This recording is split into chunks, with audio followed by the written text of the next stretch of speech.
야, 늙은이. 족같은 냄새 안 나냐? 돼질 때 되면 곱게 돼질 것이지. 어딜 기어 나와서 물 흐려. 추석 연휴가 시작되는 금요일 오후 동서울 종합터미널은 그야말로 아수라장이었다. 속초행 고속버스에 막 올라탄 육군 소령. 한진아는 관자놀이를 짓누르는 편두통에 절로 미간을 찌푸렸다. 그녀는 지금 군인이 아니었다. 며칠 전까지만 해도 그녀는 검은 베레 중에서도 극소수 정예만 모인다는 제707 특수임무단 통칭 백호 부대의 작전팀을 지휘하는 알파였다. 하지만 지금은 낡고 목 늘어난 회색 후드티에 무릎 나온 트레이닝 바지를 입은 그저 강원도 속초의 부모님 댁으로 향하는 딸 한진아일 뿐이었다. 시끄러운 인파를 뚫고 겨우 창가 자리에 몸을 구겨 넣었다. 숨을 돌리기도 전 바로 그 대사가 귓전을 파고들었다. 아, 씨발. 냄새난다고. 고개를 돌리자 만석버스의 좁은 통로에 위태롭게 서 있던 거구의 사내가 보였다. 그는 술에 잔뜩 취해 비틀거리며 노약자석에 겨우 앉아있던 한 할머니에게 노골적인 시비를 걸고 있었다. 딱 봐도 질이 좋지 않은 인간이었다. 목덜미와 팔뚝을 지저분하게 뒤덮은 용문신, 도끼 서린 눈, 그리고 역한 술 냄새가 버스 안의 공기를 오염시켰다. 일어나. 나 다리 아프다니까? 늙으면 다야? 니보다 내가 세금 더 내, 이 잡년아. 사내가 비틀거리는 척하며 할머니의 어깨를 쳤다. 아이고. 할머니는 작은 보따리를 품에 꼭 안은 채 창문 쪽으로 몸을 움츠렸다. 한진아는 눈을 감았다. 엮이지 말자. 휴가다. 나는 지금 민간인이다. 그녀의 손은 지난 10년간 사람의 급소를 가격하고 총기의 방아쇠를 당기는데 최적화되어 있었다. 굳은 살이 박인 그 손이 한번 움직이면 일반인 수준에서 끝날 리가 없었다. 그녀는 그저 이 소동이 빨리 끝나고 버스가 출발하기만을 바랐다. 승객들은 약속이나 한 듯 휴대폰만 쳐다보거나 창밖으로 시선을 돌렸다. 버스 기사 역시 출발 전 서류를 확인하느라 이쪽을 신경 쓰지 못했다. 비켜, 이 씨발년아. 귀 처먹었어? 사내가 기어이 할머니의 머리를 손가락으로 툭 밀쳤다. 할머니의 주름진 목이 힘없이 꺾였다. 그 순간 한진아의 감았던 눈이 번쩍 뜨였다. 그녀 안에 무언가가 딸깍 소리를 내며 전환되었다.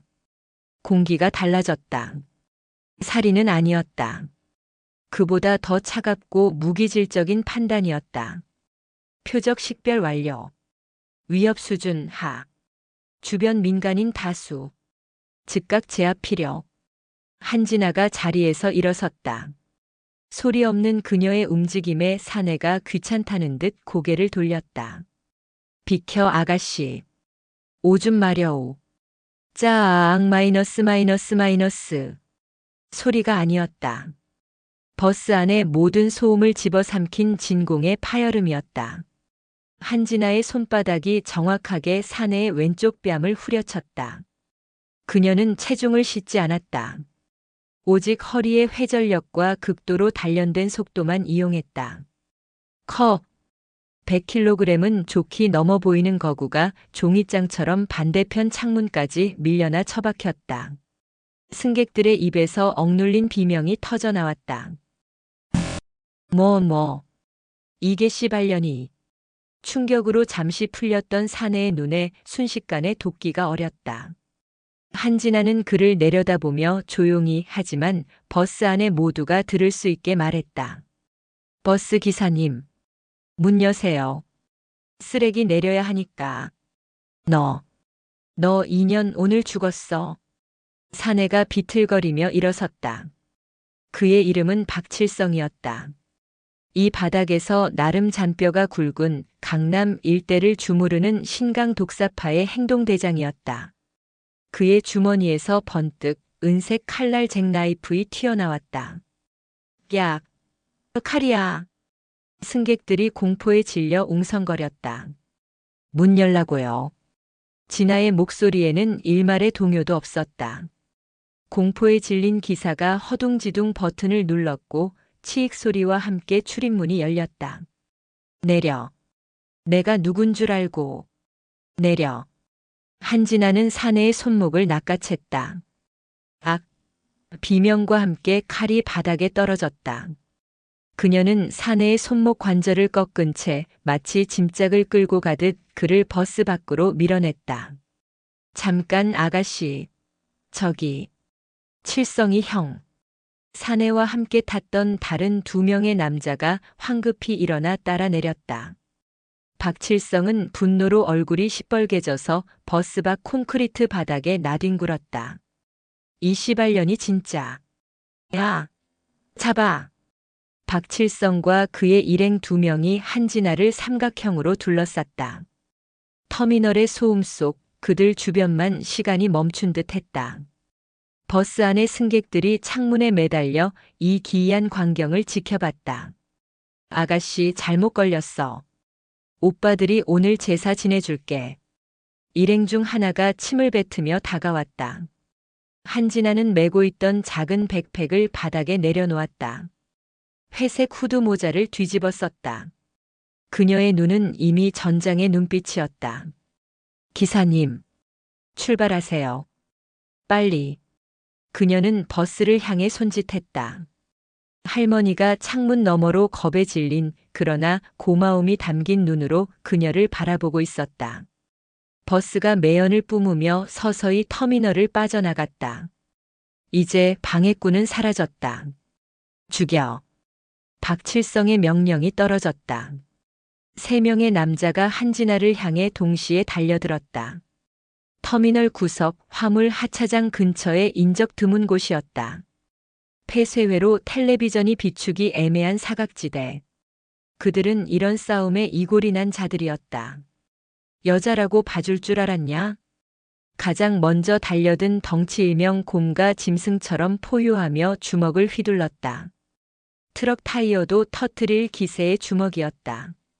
한진아는 상체를 살짝 비트는 것만으로 주먹을 피했다. 스친 바람이 그녀의 후드 모자를 살짝 흔들었다. 동시에 그녀의 오른손이 날카로운 수도가 되어 남자의 목 측면, 정확히는 경동맥동을 가격했다. 크! 곰은 숨이 막힌 듯 목을 움켜쥐고 그대로 주저앉았다. 일시적인 뇌 혈류 차단. 신경 다발이 충격을 받아 전신이 마비된 듯 부들부들 떨었다. 의식을 잃지 않은 것만 해도 다행이었다. 이 인연 봐라. 2번째 남자 일명 칼치가 당황하며 옆구리를 노리고 발길질을 날렸다. 한진아는 그 발을 기다렸다는 듯 왼팔로 받아냈다. 그녀는 칼치의 발목을 잡고 놓지 않았다. 뭐야?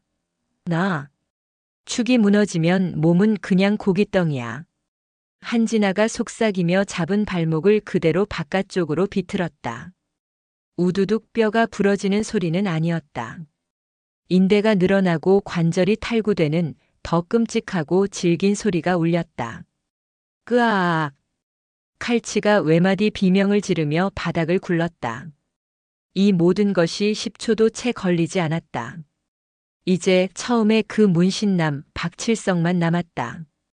그는 버스에서 맞은 뺨이 시퍼렇게 부어오른 채 공포와 분노가 뒤섞인 눈으로 진아를 노려봤다. 그는 이런 상황을 상상해 본 적이 없었다. 너 뭐 하는 년이야? 지나가던 사람. 한진아는 천천히 다가갔다. 박칠성은 뒷걸음질 치다 바닥에 떨어진 자신의 잭나이프를 다시 집어들었다. 오지 마. 시발 오지 말라고. 찌른다. 찔러 죽인다. 그가 칼을 붕붕 마구잡이로 휘둘렀다. 공포에 질린 자의 전형적인 몸짓이었다. 한진아는 그저 고개를 저었다. 아마추어. 그녀는 박칠성의 손목이 정점에 이르렀다가 내려오는 그 찰나의 순간 안쪽으로 파고들었다. 그녀의 손바닥이 그의 팔꿈치 관절 안쪽 척골 신경이 지나는 급소를 정확히 가격했다. 크역. 팔 전체에 전기가 통한 듯 힘이 빠지며 칼이 다시 바닥에 떨어졌다.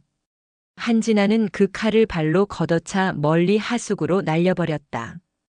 그리고 망설임 없이 박칠성의 명치에 정권을 꽂아 넣었다.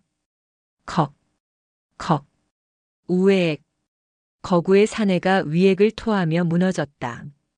한진아는 그것으로 끝내지 않았다. 쓰러진 그의 관자놀이 옆에 주먹을 가져다 대고 힘을 주지 않은 채 툭 쳤다. 박칠성은 그대로 의식을 잃었다. 한진아는 땀 한 방울 흘리지 않았다. 그녀는 후드 모자를 벗고 헝클어진 머리를 한번 쓸어 넘겼다. 바닥에 내려두었던 백팩을 다시 어깨에 맸다. 그녀는 구급차나 경찰을 부르지 않았다. 이들은 곧 깨어날 것이고 알아서 병원을 찾거나 도망칠 터였다. 그리고 분명 조직에 연락하겠지만 고작 이런 잡배들 때문에 자신의 귀한 휴가를 망치고 싶지 않았다. 엮이기 싫다. 그것이 그녀의 유일한 실수였다. 그녀는 다시 터미널 대합실로 들어가 30분 뒤에 출발하는 다음 속초행 버스표를 끊었다. 창가에 앉아 눈을 감자 피곤이 몰려왔다. 그녀가 탄 버스가 서울을 빠져나가고 있을 무렵 터미널 구석 하차장에서 박칠성이 신음하며 눈을 떴다. 부러진 팔다리를 부여잡고 신음하는 부하들을 보며 그의 눈에 살기가 번뜩였다. 시발. 그년 잡아. 그는 떨리는 손으로 휴대폰을 꺼내 단축번호 1번을 길게 눌렀다. 형님.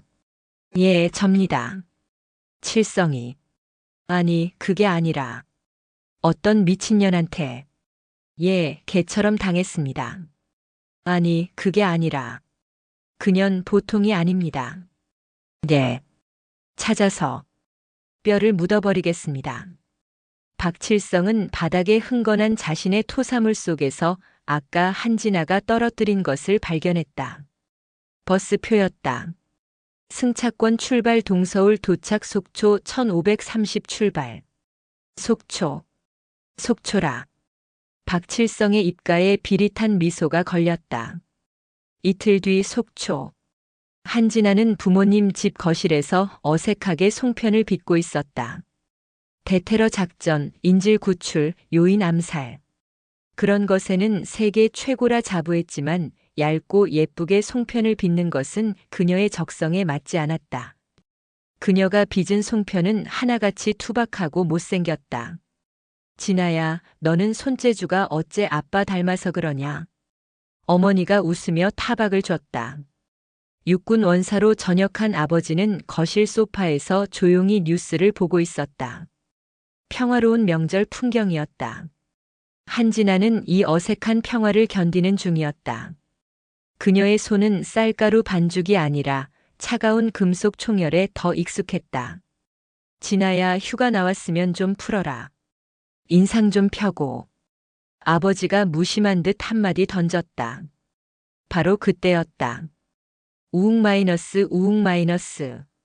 주머니 속의 휴대폰이 진동했다. 발신자 표시 제한. 한진아의 표정이 순간적으로 굳었다. 부대에서 오는 비상 연락은 절대 이런 식으로 오지 않는다. 잠깐. 바람 좀 쐬고 올게요. 그녀는 손에 반죽을 대충 털고 일어나 베란다로 나갔다. 쌀쌀한 가을바람이 얼굴에 와 닿았다. 여보세요. 한진아 씨. 맞나? 수화기 너머에서는 기계로 변조된 듯한 기분 나쁜 목소리가 흘러나왔다. 한진아의 동공이 좁아졌다. 그녀의 목소리는 순식간에 딸 한진아에서 알파로 돌아왔다. 누구지? 푸하. 목소리 한번 쌀쌀 맞네. 동서울 터미널. 기억나나? 괜히 나서던 거. 심장이 쿵 하고 바닥으로 떨어지는 기분이었다. 어떻게?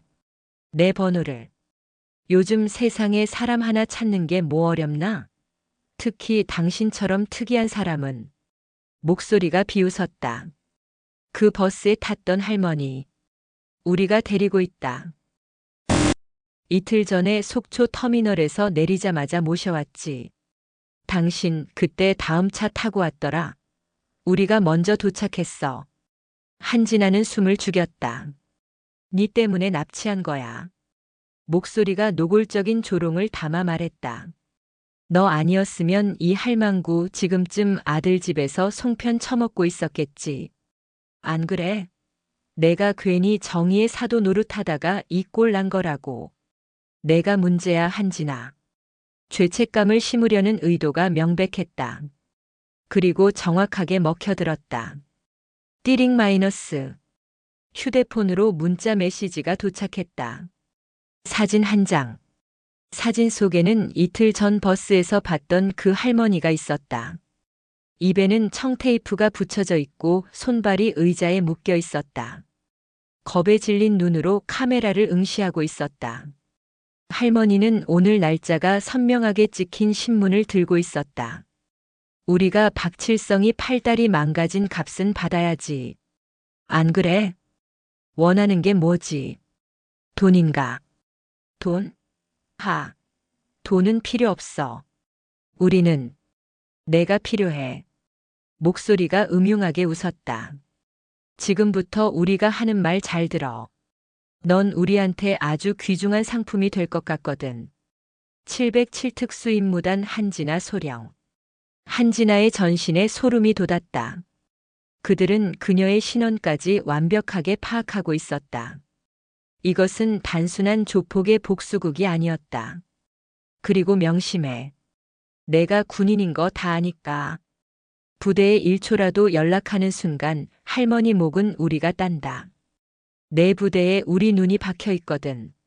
내가 뭘 하는지 다 보고 있어. 이것은 협박이 아니었다. 사실이었다. 그녀의 신원이 뚫렸다는 것 자체가 내부에 배신자, 첩자가 있다는 강력한 증거였다.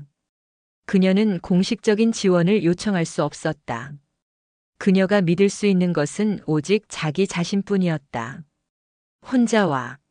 내가 가진 능력을 좀 봐야겠어. 주소 찍어줄게. 속초항 근처 폐창고다. 1시간 준다. 뚝. 전화가 끊겼다. 곧이어 문자로 주소 하나가 전송되었다. 속초항 근처 이미 재개발 구역으로 묶여 인적이 끊긴 낡은 냉동 창고였다. 한진아는 베란다 난간을 쥔 손에 힘을 주었다. 뼈마디가 하얗게 질렸다. 진아야, 안 들어오고 뭐해? 거실에서 어머니의 목소리가 들려왔다. 한진아는 심호흡을 했다. 명절의 평화는 끝났다. 그녀는 방으로 들어가 후드티를 벗었다. 몸에 딱 붙는 검은색 기능성 티셔츠로 갈아입었다. 등산화 끈을 단단히 조여맸다. 이것은 그녀가 자초한 일이었다. 그리고 그녀의 부대에 암세포가 자라고 있다는 증거였다. 그녀는 707 알파로서 이 모든 것을 혼자 감당해야 했다. 한진아는 부모님에게 급한 볼일이 생겼다고 군대 동기들 사이에서 통용되는 거짓말 중 가장 간단한 변명을 둘러댔다. 노심초사하는 어머니의 얼굴과 무슨 일인지 짐작하지만 묻지 않겠다는 아버지의 무거운 눈빛을 뒤로하고 현관문을 나서는 순간 한진아의 모든 감각이 전시 모드로 전환되었다. 그녀는 개인 차량을 몰지 않았다. 대신 콜택시를 불러 속초항에서 조금 떨어진 관광수산시장 입구에서 내렸다. 명절 대목임에도 불구하고 늦은 저녁의 항구는 관광객의 소란스러움이 잦아들고 본래의 비릿한 어둠을 드러내고 있었다. 그녀는 후드 모자를 다시 깊게 눌러쓰고 인파 속으로 스며들었다. 그녀의 걸음걸이는 민간인의 그것과 완벽히 동기화되었지만 그녀의 눈은 1초에 수십 개의 정보를 수집하고 분석했다. 주변 상인들의 얼굴, 주차된 차량들의 번호판, 골목 어귀에 숨은 그림자들. 문자로 전송된 주소는 속초항 삼부두 제7냉동 창고. 이미 10수년 전에 조업량이 줄면서 폐쇄된 구역이었다. 지금은 불황자들의 임시 거처가 되거나 혹은 오늘처럼 범죄의 온상이 되기에 완벽한 장소였다. 내부에 첩자가 있다. 그 말은 그녀의 뇌리를 떠나지 않았다. 707. 대한민국 최정예. 그녀의 가족이자 그녀의 모든 것이었던 조직. 그곳에 배신자가 있다는 사실은 인질로 잡힌 할머니의 존재만큼이나 그녀의 심장을 얼어붙게 만들었다. 그녀는 그 누구에게도 지원을 요청할 수 없었다. 그녀가 전화를 거는 순간 그 첩자는 할머니를 죽이라고 명령할 것이다. 그녀는 고독했다. 그리고 그래서 더 분노했다. 그녀는 정면으로 접근하지 않았다. 산부두로 향하는 큰 길을 버리고 횟집들이 늘어선 뒷골목, 비좁고 역한 하수구 냄새가 진동하는 어둠 속으로 들어갔다. 그곳은 속초의 관광지도가 보여주지 않는 진짜 항구였다. 낡은 어구들이 빗물에 녹슬고 있었고 깨진 소주병 조각이 달빛에 희미하게 빛났다. 한진아는 고양이처럼 소리 없이 움직였다. 창고 건물군에 접근하자 공기 중에 미세하게 떠다니는 담배 연기 냄새를 포착했다. 최소 2명. 한 명은 입구 근처, 다른 한 명은 측면의 사각지대에 있었다. 그녀는 벽에 등을 기댄 채 숨을 죽였다. 단순한 조폭의 복수극이 아니다. 그녀의 신원을 파악했다. 육군 소령, 그것도 707특임단 소속임을 안다는 것은 단순한 뒷세계 정보망으로 가능한 일이 아니다. 박칠성이라는 그 잡배는 미끼였거나 혹은 그저 이 거대한 덫의 시발점일 뿐이었다. 그들이 원하는 건 나다. 그녀는 창고의 외벽을 따라 돌았다. 예상대로였다. 정문 입구에는 검은색 세단 2대가 서 있었고 어둠 속에서 담뱃불 2개가 반짝였다. 그들은 한진아가 정문으로 걸어 들어오길 기다리고 있었다. 한진아는 그들을 무시했다. 그녀의 목표는 정문이 아니었다. 건물의 후면 바다와 직접 맞닿은 하역장 쪽으로 향했다. 낡은 철제 계단이 2층 사무실로 이어져 있었다. 자물쇠는 녹슬었지만 경첩 부분에 미세하게 최근에 사용한 기름 흔적이 보였다.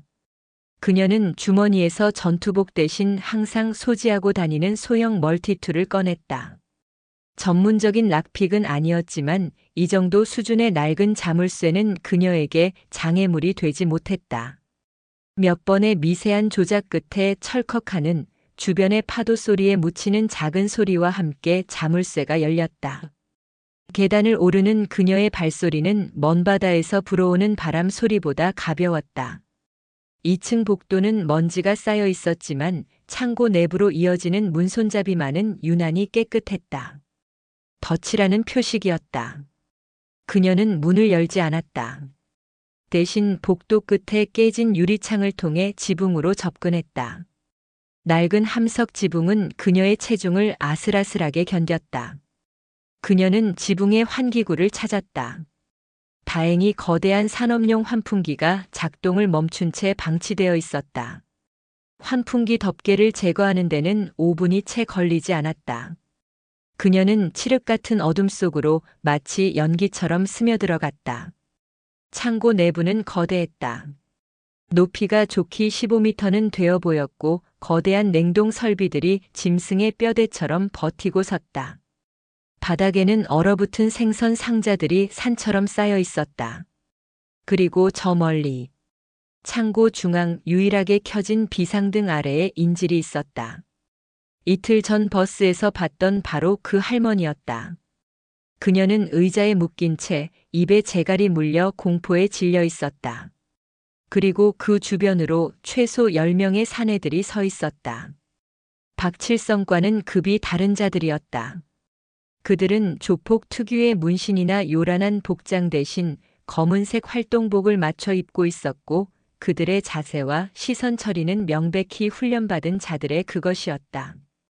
그들 중 일부는 허리춤에 권총으로 보이는 물체를 차고 있었다.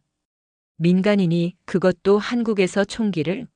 한진아의 등줄기에 차가운 식은땀이 흘렀다. 슬슬 올 때가 됐는데. 1시간 다 돼가지 않나?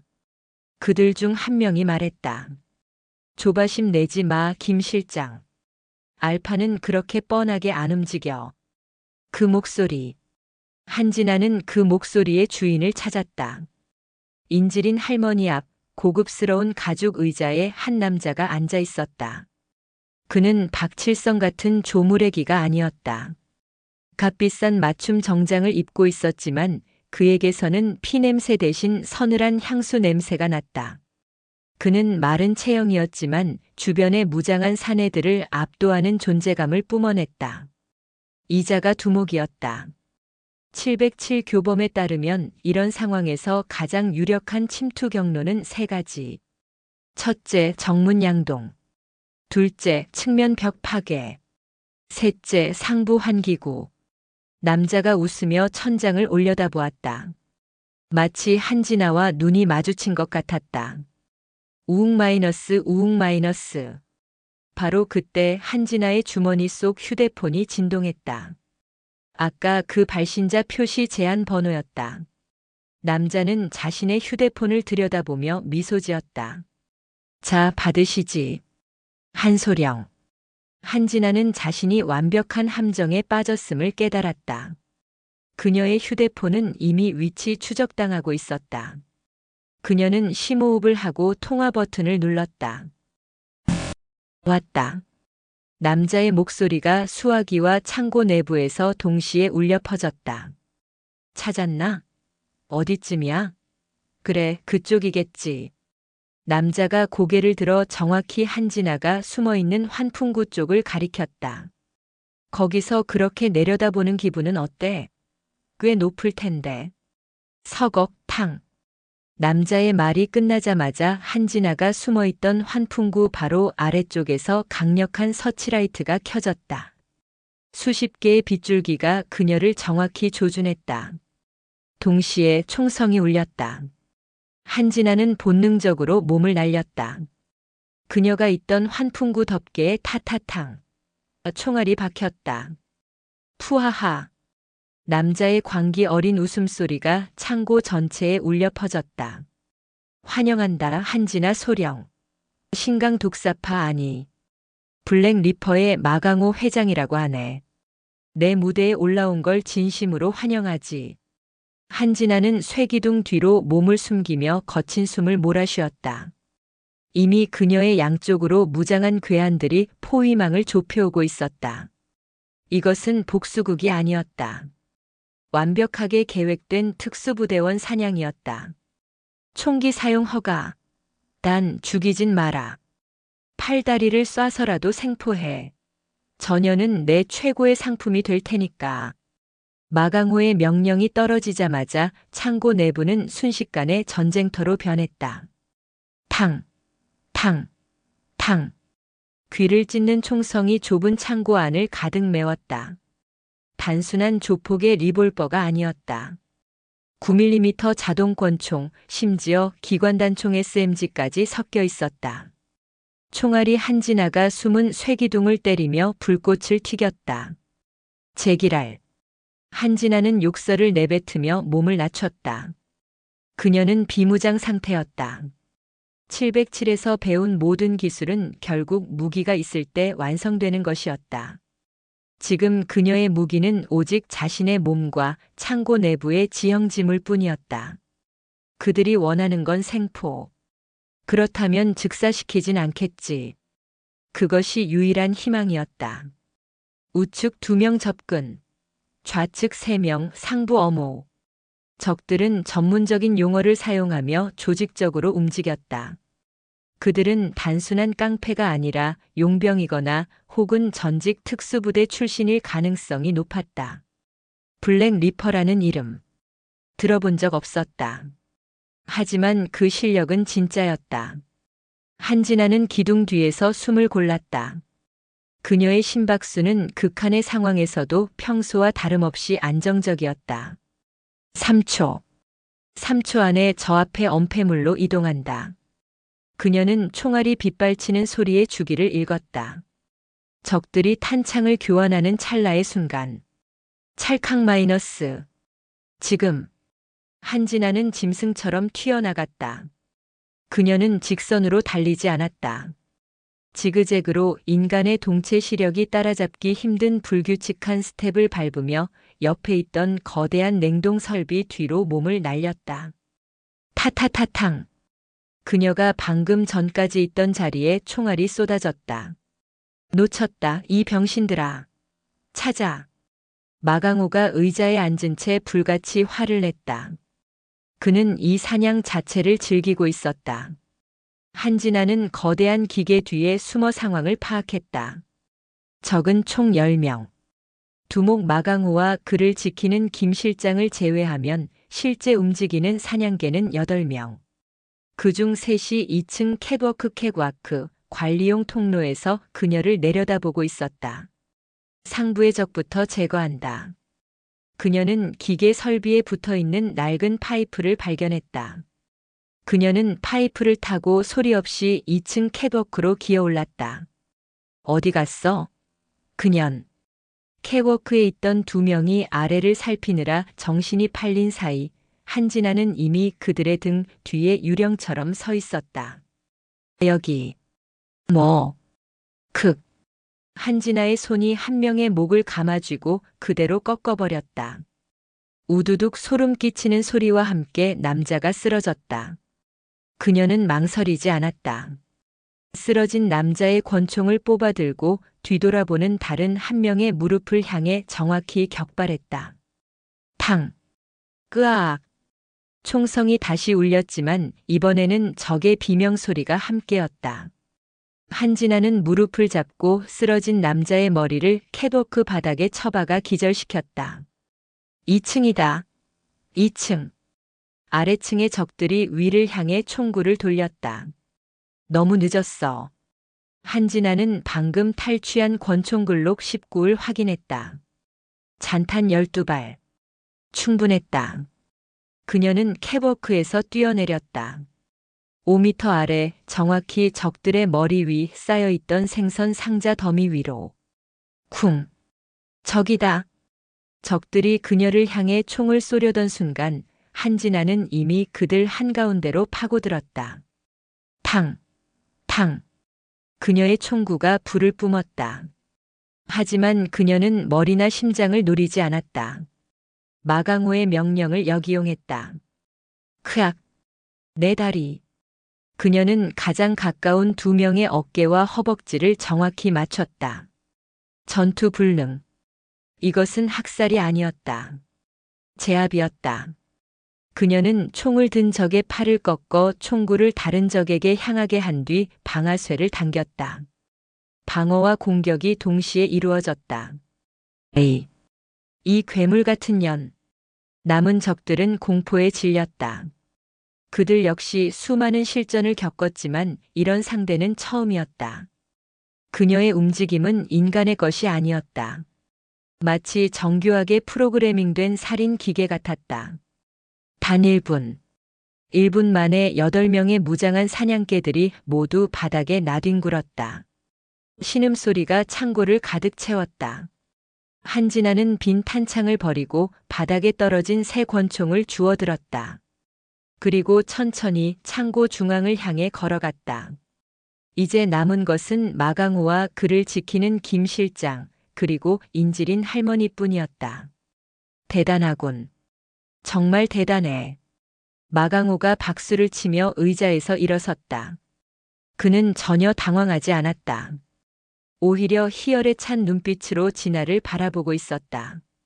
내 부하들이 저렇게 쓸모없을 줄이야. 아니, 저들이 쓸모없는 게 아니라 당신이 특급인 거겠지. 한진아 소령. 김 실장. 마강호의 말에 그의 곁을 지키던 김 실장이 품 안에서 리모컨을 꺼내 들었다. 그리고 할머니의 의자 밑에 붙어있던 무언가를 보여주었다. 플라스틱 폭탄. 시사였다. 움직이지 마, 한소령. 김 실장의 목소리는 낮고 차가웠다. 그는 마강호와 달리 처음부터 끝까지 평정심을 유지하고 있었다.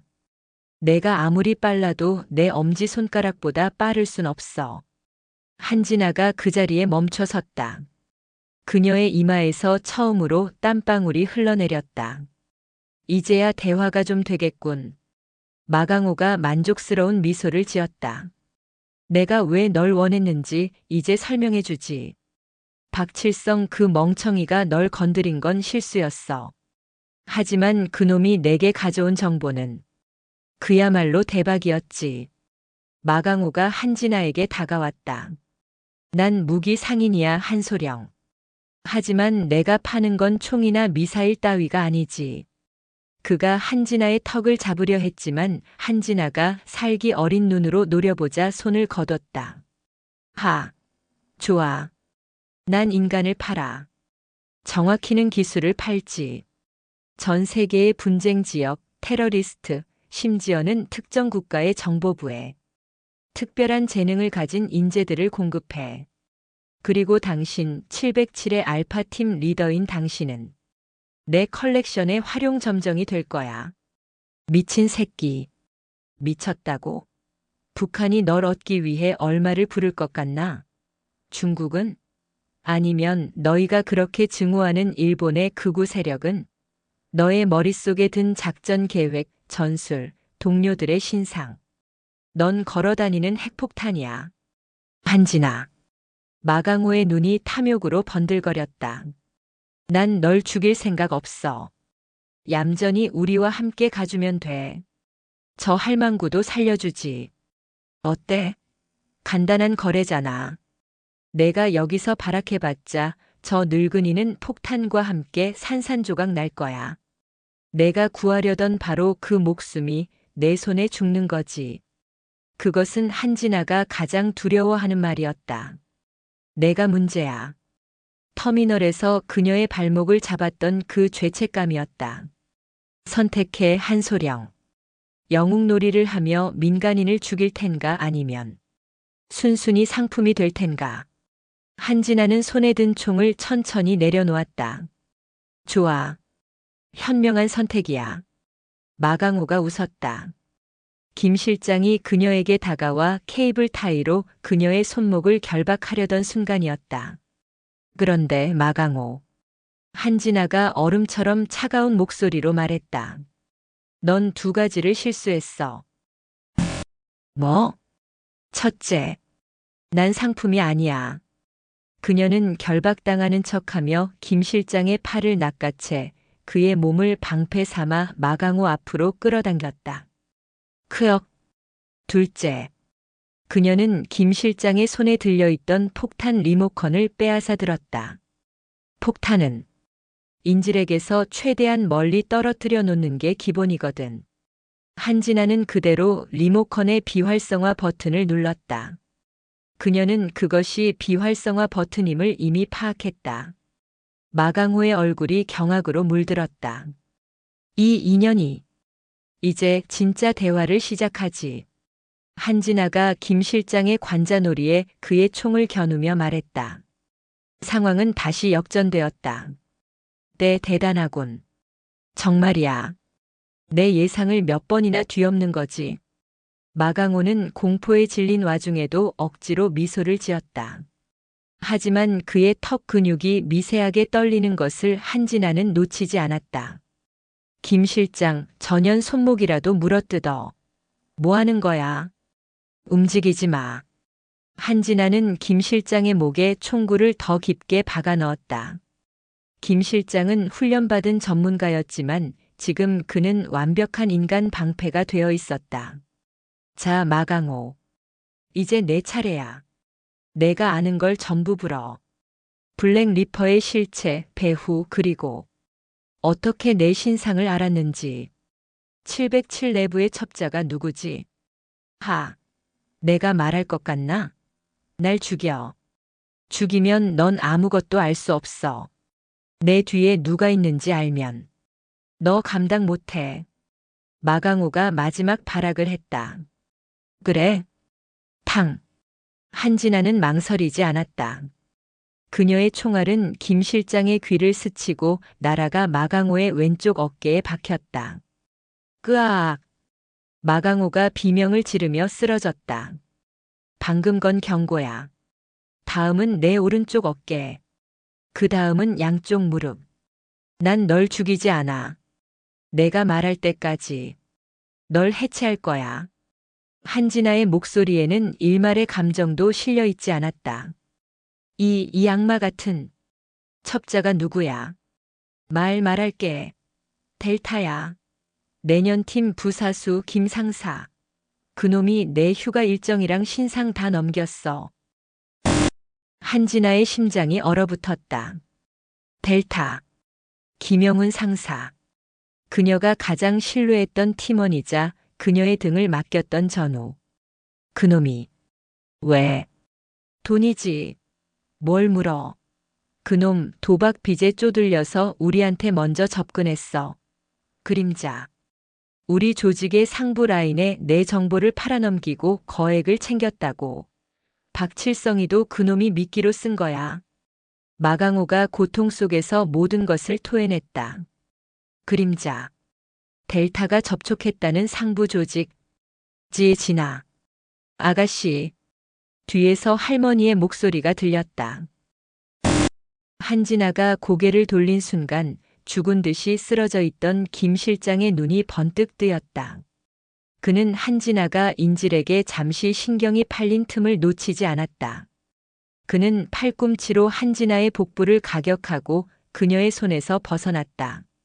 동시에 그는 허리 뒤에 숨겨두었던 마지막 무기, 군용 대검을 뽑아들었다.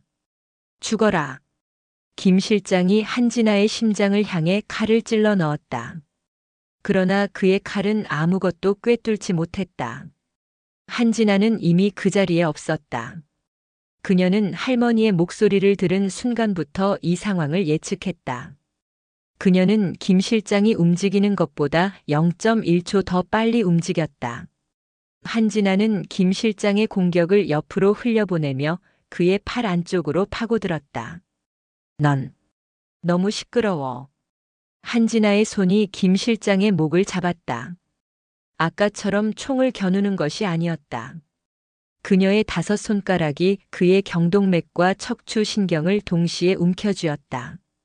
707에서 배우는 가장 치명적인 살상 기술, 경추 파괴술이었다.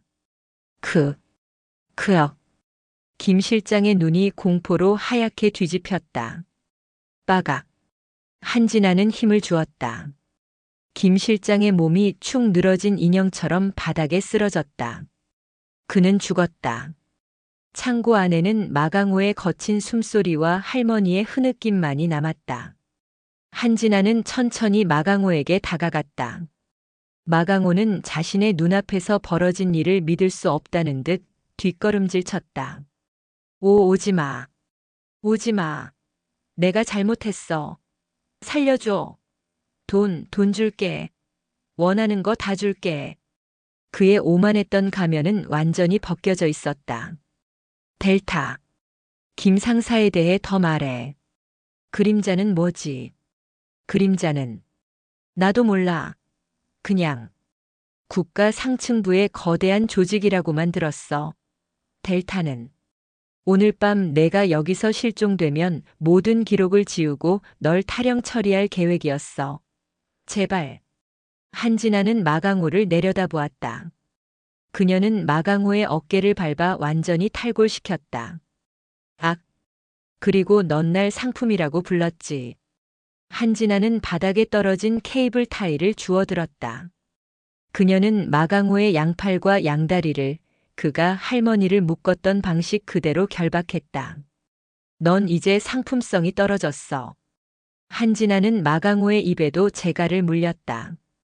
그녀는 쓰러진 부하들의 권총과 탄창을 모두 수거해 바다를 향해 던져버렸다. 할머니 괜찮으세요? 한진아는 그제야 할머니에게 다가가 밧줄을 풀었다. 할머니는 공포에 질려 그녀를 제대로 쳐다보지도 못했다. 죄송합니다. 저 때문에. 아니야. 아가씨가 날 살렸어. 한진아는 할머니를 부축해 창고 밖으로 나갔다. 그리고 자신의 휴대폰을 꺼내 단 하나의 번호를 눌렀다. 707 특임단장 이진석 대령. 첩자가 델타임을 알았으니 이제 유일하게 믿을 수 있는 사람이었다. 알파 보고한다. 휴가 중 비상 상황 발생. 아닙니다. 제 신원이 노출되었습니다. 델타라고? 김 상사가? 수학이 넘어 이진석 대령의 목소리는 믿을 수 없다는 듯한 충격과 끓어오르는 분노를 간신히 억누르고 있었다. 그는 단 한순간도 한진아의 보고를 의심하지 않았다. 알파는 거짓말을 하지 않았다. 예, 단장님. 블랙 리퍼의 수계 마강호를 생포했습니다.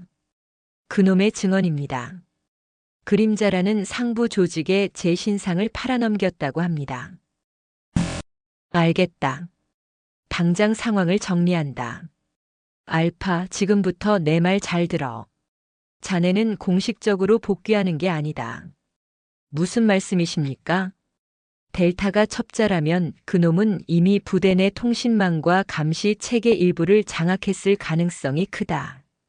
내가 지금 마강호를 데리고 정문으로 들어오면 그놈은 즉시 증거 마강호를 인멸하려 들 거다. 최악의 경우 너까지 적으로 몰아 교전을 유도할 수도 있어. 이진석의 판단은 냉철했다. 자네는 지금부터 유령처럼 움직인다. 내가 부대 동쪽 3번 철책의 보안을 10분간 해제하겠다. 그곳으로 침투해. 민간인 할머니은 어떻게 하지? 제가 조치하겠습니다. 우선 마강호부터 확보해 주십시오. 아니다. 내가 지금 자네 위치로 가장 신이 많은 요원 브라보를 비공식적으로 보내겠다. 그에게 마강호와 민간인을 인계해. 자네는 즉시 부대로 복귀해 내 집무실로 직행한다. 누구의 눈에도 띄지 마라. 이건 명령이다, 알파. 명령 수령했습니다. 한진아는 전화를 끊었다. 그녀는 할머니를 부축해 창고에서 최대한 멀리 떨어진 대로변으로 나왔다. 할머니, 이제 곧 안전요원이 올 겁니다. 저를 모른다고 하셔야 합니다. 아가씨, 은혜를. 아닙니다. 제가 시작한 일입니다. 부디 건강하십시오. 10분 뒤 전조등을 끈 검은색 밴이 그들 앞에 섰다. 한진아의 팀원 브라보였다. 그는 굳은 표정으로 마강호를 짐짝처럼 차에 싣고 할머니를 조수석에 태웠다. 알파 단장님께서 기다리십니다. 델타에 대해 들었나? 이동 중에 들었다. 그 개새끼. 브라보의 눈이 이글거렸다. 조심해서 복귀하십시오. 부대 분위기가 이상합니다. 한진아는 어둠 속으로 사라졌다. 속초에서 경기도 성남의 707 기지까지. 그녀는 군용 차량이 아닌 중간중간 대중교통과 히치하이킹을 이용해 이동했다. 그녀의 공식적인 휴가는 아직 끝나지 않은 상태였다. 그녀는 휴가 중인 민간인으로 위장한 채 적의 심장부인 자신의 부대로 복귀했다. 새벽 3시. 한진아는 이진석 대령이 말한 3번 철책 앞에 섰다. 약속대로 감시 카메라는 꺼져 있었고 고압 전류는 차단되었다. 그녀는 담장을 넘어 자신이 매일 훈련하던 그곳을 마치 적진에 침투하듯 은밀하게 가로질렀다. 단장 집무실. 이진석 대령이 그녀를 기다리고 있었다. 그의 얼굴은 강철처럼 굳어 있었다. 알파, 복귀를 환영한다. 단장님, 자네가 오기 전 델타의 동향을 살폈다. 이진석이 모니터를 가리켰다. 방금 전 놈이 자신의 개인 차량으로 부대를 빠져나갔어. 목적지는 용인이다. 용인? 마강호가. 그림자의 자금 세탁 창구가 용인에 있다고 자백했다. 브라보가 확보한 정보다. 델타 그놈이 꼬리를 자르고 도주하려는 거다. 지금 즉시 추격하겠습니다. 아니, 이미 늦었을 수도 있다. 하지만 더 확실한 방법이 있지. 이진석 대령이 책상 서랍에서 권총 한 자루와 K-1 기관단총 한 정을 꺼내 그녀에게 건넸다. 이건 제 개인 화기입니다. 그래. 지금 무기고는 델타의 눈이 감시하고 있을지 모른다. 자네는 지금 공식적으로 부대에 없는 사람이야.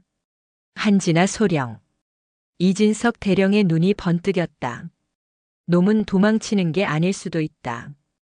그림자의 상부를 만나러 가는 걸 수도 있어. 혹은 우리를 유인하는 함정일 수도. 제가 가겠습니다. 혼자 가선 안 돼. 놈은 혼자가 아닐 거다. 블랙 리퍼의 잔당 혹은 그림자의 요원들이 합류할 수 있어. 자네 팀 브라보와 찰리를 붙여주겠다. 그 둘은 내가 델타의 감시를 피해 직접 불렀다. 지금 경납고에서 대기 중이다. 감사합니다. 알파. 이진석이 그녀의 어깨를 잡았다. 이것은 공식적인 작전이 아니다. 만약 일이 잘못되면 난 자네들을 모른다고 해야 할 수도 있어. 자네들은 휴가 중 이탈한 탈영병으로 기록될 거다. 상관없습니다. 707의 명예를 더럽힌 배신자를 제 손으로 처단하겠습니다. 좋아. 가서 내가 왜 알파인지 증명해라. 싹 다 쓸어버려. 새벽 4시 30분. 용인시 처인구 한적한 국도변. 한진아와 그녀의 팀원 브라보 찰리는 군용 헬기가 아닌 민간용으로 위장된 검은색 밴을 타고 델타의 차량을 추격했다. 델타의 차량은 부대에서 나온 뒤 계속해서 한적한 시골길로 향하고 있었다. 목표 3km 전방. 속도를 줄이고 있습니다. 알파. 운전대를 잡은 찰리가 야간 투시경 너머로 말했다. 놈이 멈추는 곳이 접선지다. 라이트 꺼. 밴은 헤드라이트를 끄고 오직 달빛과 야간 투시경에 의지해 델타의 뒤를 밟았다. 델타의 차는 곧 비포장도로로 접어들었고 이내 숲속에 버려진 거대한 물류 창고 앞에서 멈췄다. 예상대로군. 한진아가 낮게 은조렸다. 마강호가 말한 자금 세탁 창고가 저곳이다. 델타가 차에서 내렸다. 그는 주변을 경계하더니 창고의 거대한 철문으로 다가갔다. 알파, 지금 칩니까? 브라보가 K-1의 놀이쇠를 당기며 물었다. 아니, 기다려. 그림자의 실체를 봐야 한다. 델타가 문을 두드리자 안에서 육중한 소리와 함께 문이 열렸다. 델타는 안으로 사라졌다. 한진아와 팀원들은 밴에서 내려 숲을 통해 창고로 은밀하게 접근했다. 찰리, 넌 후방을 맡아. 나와 브라보는 진입한다. 한진아는 창고의 측면, 낡은 환풍구를 통해 내부를 살폈다. 창고 안은 거대했다. 그리고 그 안에는 돈다발이 가득 찬 팔레트와 함께 각종 밀수품, 심지어는 군용 무기 상자까지 쌓여 있었다. 그리고 그 중앙에 델타가 누군가와 마주 서 있었다. 그자는 검은색 정장을 입은 중년의 남자였다. 얼굴은 보이지 않았지만 그가 뿜어내는 위압감은 마강호 따위와는 비교가 되지 않았다. 김 상사, 자네가 여기까지 직접 오다니. 무슨 일인가? 실패했습니다. 델타의 목소리가 들렸다. 한진아. 그년이 살아있습니다. 마강호도 그년 손에 넘어갔습니다. 호. 중년 남자가 흥미롭다는 듯 고개를 끄덕였다. 역시 알파는 다른가. 마강호는 입을 열었겠군. 네. 그래서 제가 직접 처리하러 왔습니다. 그년이 단장에게 보고했을 테고 단장은 절 의심할 겁니다. 하지만 함정을 파뒀습니다. 함정? 네. 델타가 비열하게 웃었다. 이곳 주소를 흘렸습니다. 지금쯤 한진아는 영웅이라도 된 듯이 이곳으로 달려오고 있겠죠. 제가 내부에서 문을 열어주고 그림자님께서 그년을 처리해 주시면 저는 다시 부대로 복귀해 적의 습격에 맞서 싸운 영웅이 되는 겁니다. 델타는 자신의 동료들을 그림자의 손에 죽게 만들고 자신은 공을 가로챌 속셈이었다. 멍청한 놈. 한진아가 나지막이 욕설을 뱉었다. 좋은 생각이군. 중년 남자가 고개를 끄덕였다. 그럼 시작해볼까? 내 아이들이 심심해하던 참이었거든. 남자가 손뼉을 치자 창고의 어둠 속에서 20명이 넘는 무장한 사내들이 걸어 나왔다. 마강호의 부하들과는 차원이 달랐다. 그들은 완벽한 군용 전술 장비를 착용하고 있었고 손에는 자동 소총이 들려 있었다. 알파. 저놈들 정규군 수준입니다. 어쩌면 브라보가 숨을 죽였다. 상관없어. 한진아의 목소리는 얼음처럼 차가웠다. 배신자와 적군이다. 전원 사살허가. 한진아는 품속에서 섬광탄을 꺼냈다. 브라보 좌측. 난 우측. 델타는 내가 맞는다. 알겠습니다. 한진아는 환풍구 덮개를 뜯어내고 창고 내부를 향해 섬광탄을 투척했다. P-쾅. 엄청난 섬광과 이명이 창고 내부를 휩쓸었다. 크악. 뭐야. 적습이다. 지금이다. 한진아와 브라보가 어둠 속에서 창고로 뛰어들었다. 그들의 K-1 기관단총이 불을 뿜기 시작했다. 타타타. 타타타탕. 707특임단 대한민국 최정예 대테러 부대. 그들이 알파, 브라보라 불리는 이유는 그들의 전투력이 일반 병사의 상상을 초월하기 때문이었다. 섬광탄의 시야와 청각을 빼앗긴 그림자의 요원들이 허둥대는 사이 한진아와 브라보는 이미 그들 대열의 측면을 파고들었다.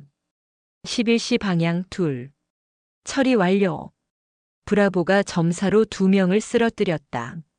한진아는 엄폐물 사이를 구르며 적의 심장부를 향해 돌진했다. 그녀의 총구는 쉴 새 없이 불을 뿜었다.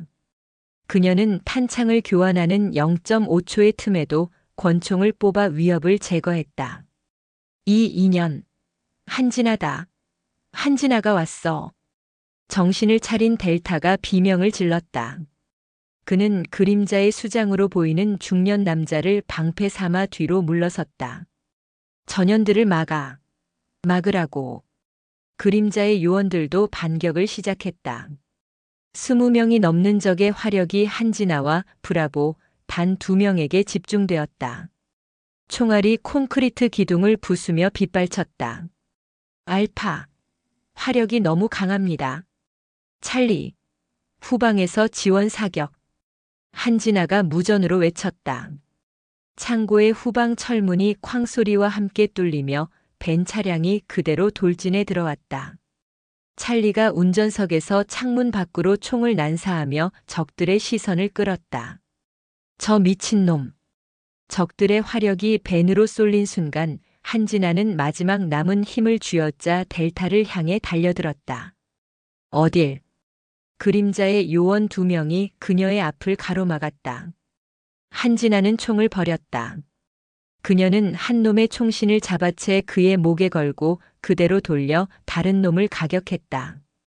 그리고 망설임 없이 2놈의 관자놀이에 양손 수도를 내리꽂았다. 크억. 2명의 거구가 쓰러지는 동시에 그녀는 그들의 총을 빼앗아 들었다. 이제 그녀와 델타 사이에는 아무것도 없었다. 오지마. 오지마 한진아. 델타는 자신이 방패 삼고 있던 그림자의 수장을 밀쳐버리고 도망치려 했다. 배신자. 한진아의 총구가 불을 뿜었다. 탕. 탕. 총알은 델타의 심장이 아닌 양쪽 무릎에 정확히 박혔다. 끄아악. 델타가 비명을 지르며 바닥에 쓰러졌다. 넌 군인으로서 죽을 자격도 없어. 한진아가 차갑게 말했다. 크억. 그녀가 밀쳐냈던 그림자의 수장, 중년 남자가 피를 토하며 쓰러졌다. 델타를 쏘기 전 한진아가 먼저 쏜 총알이 그의 복부를 관통한 후였다. 너는 남자가 떨리는 손으로 한진아를 가리켰다. 이걸로 끝난 것 같나? 그림자는 내 상상 이상이다. 남자는 그대로 숨을 거두었다. 창고 안에는 한진아와 브라보, 찰리, 그리고 신음하는 델타와 살아남은 몇몇 잔당들만 남아있었다. 한진아는 델타에게 다가갔다. 왜 그랬지 김상사. 델타가 피 묻은 웃음을 흘렸다. 왜? 돈. 돈 때문이지. 우리는 목숨 걸고 구르는데. 위엔 놈들은 책상에 앉아서 수십억을 챙겨. 그림자가 내게 새로운 세상을 약속했어. 내가 팔아넘긴 건 내 영혼뿐만이 아니야. 707의 명예, 그리고 내 전우들이었어. 시끄러워. 이년아. 델타가 품속에 숨겨둔 권총을 꺼내려던 순간. 탕. 한진아의 총구가 먼저 불을 뿜었다. 총알은 델타의 손등을 꿰뚫었다. 악. 넌 살아서 내가 저지른 짓의 대가를 치러야 해. 내 배후에 있는 그림자의 실체를 전부 불게 될 거다.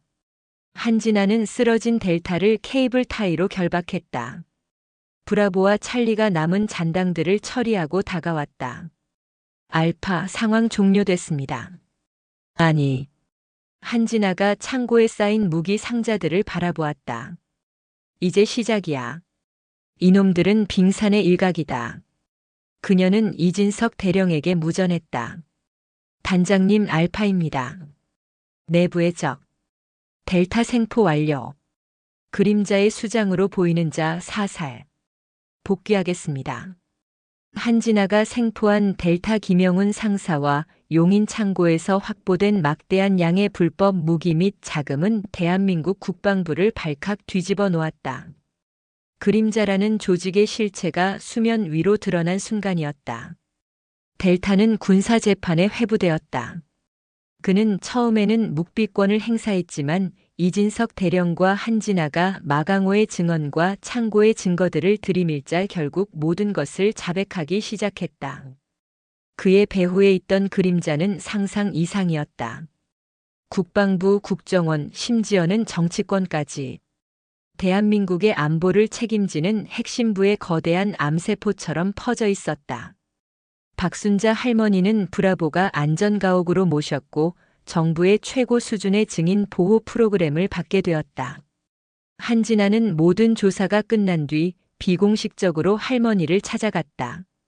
아가씨, 나 때문에. 아닙니다, 할머니. 한진아는 군복 차림으로 할머니의 손을 잡았다. 할머니 덕분에 저희 내부의 암을 도려낼 수 있었습니다.